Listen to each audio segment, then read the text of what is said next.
Good afternoon, students. In the last video, I have explained the Abdul Aziz versus Masoom Ali case. The next case is Sanjay Kumar versus State of Haryana on 10th January 2013. So first we'll see what is the case details. So it starts from here, this paragraph. Brief facts of the prosecution case are that the branch manager of Bank of Baroda, so Faridabad, what he did, he moved a complaint dated on 17 to 2003 before the police, stating that the petitioner was reputed by Messrs.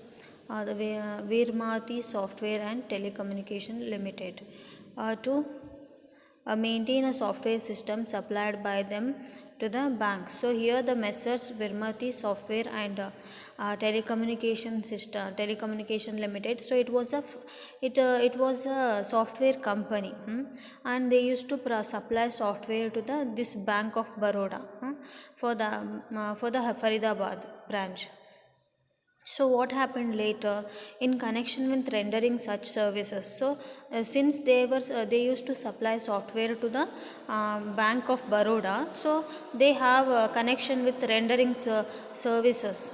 That is rendering services. The petitioner was having access to their account system, which was computerized and which was also in a position to enter into ledger and various other accounts. So since the Virmati Software and Telecommunication Limited, it was a software company. So that company used to provide software system to the bank, and they used to provide services to the bank, that is software services. So they had connection with all the accounts of the bank, that is all the computerized accounts of the bank. So they even have the access to the ledger accounts of the bank. So while considering the files, certain discrepancies were pointed by the official of the bank, and in that process it was revealed that the accused petitioner, who was having SB account number 16202 in his personal name in their bank, manipulated the entries by forging and fabricating certain entries from one account to another. So he has the access to one person, the software company person. He has access to all the bank's ledger account and all the computer transaction. So he used to come for the services of that software. So once what happened, he has that person had a personal account, that is personal SB account in that bank, that is Bank of Baroda. So in his name he has the personal account in that bank. Then later what happened is, when he came for service, that time he has manipulated the entries of the bank from one account to another account. He has manipulated in the computer. So in computer only he has manipulated system handling the software and got the entries pertaining to the amount of the bank in his favor. And while searching him, because he had access to the bank accounts, all the transactions of the banks, so what happened, he has searched his bank account, and knowingly and intentionally he withdraw the amount from the bank. Then as per the enquiry, it was revealed that the accused he has withdrawn money by forgery and fabricating the entries in the computer system of the bank. Illegally and wrongfully, he has withdrawn 3,20,000 rupees from the bank, and thus caused wrongful gain to the, so he has gained from the wrongful gain, it has caused a wrongful gain to the person who has done that, and it is a loss for the bank. And the forgery was committed by the accused on 5/7/2001 and 2/1/2002 for 1,20,000 and 2 lakh rupees. So only once he did not take 3,22,000, he did not withdraw. Once first time he has withdrawn 1,20,000, then later he has withdrawn 2 lakh rupees respectively. So they came to know regarding the committed fraud committed by the accused on 7/3/2003. So after 1 year they will come to know about the forgery done by that person. And when records were placed before him, the accused confessed and admitted his fault. When the bank came to know about this, that the software company has committed fraud and they have withdrawn 3 lakh 20 rupees, then they have showed all this to the person who has done that. Then he accepted that his mistake.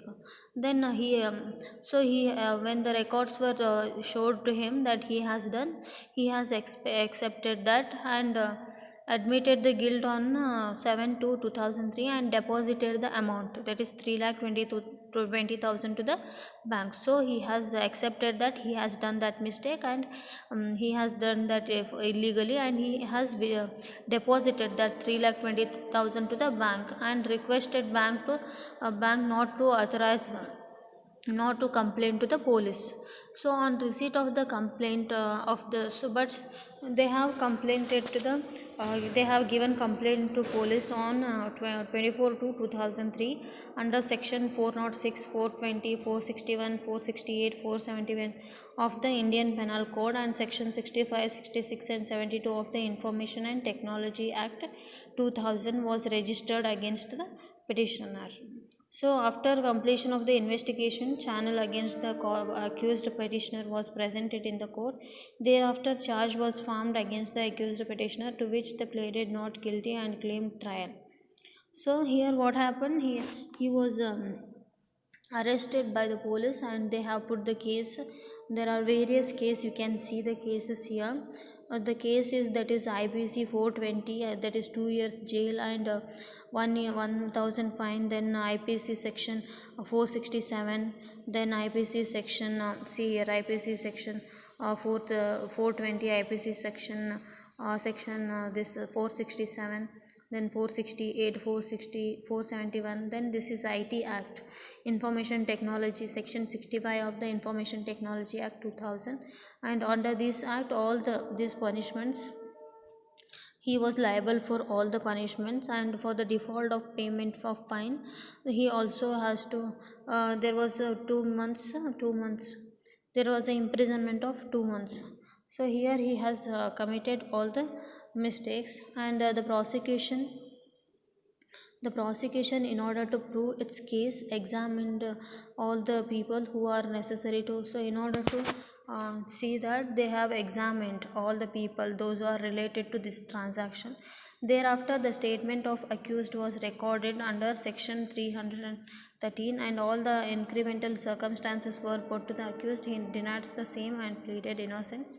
He requested that not to put in jail and not to take him to the police custody, but the bank has filed a case against him and he was put in jail, and all those sections were implemented on all those sections were covered imposed on him.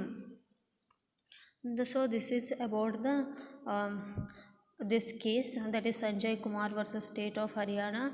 So here what happens is, he has actually withdrawn. He was the software company. He has the software company and they used to provide software services to the bank. And they had all the transaction. This Sanjay Kumar, he has access to all the transactions of the bank, that is computer transaction, and he had his personal account in the bank and he withdrawn 3,20,000 rupees. And when the bank came to know that, he accepted that. Then they have filed case and he was put it in jail. So this is about this case. Thank you.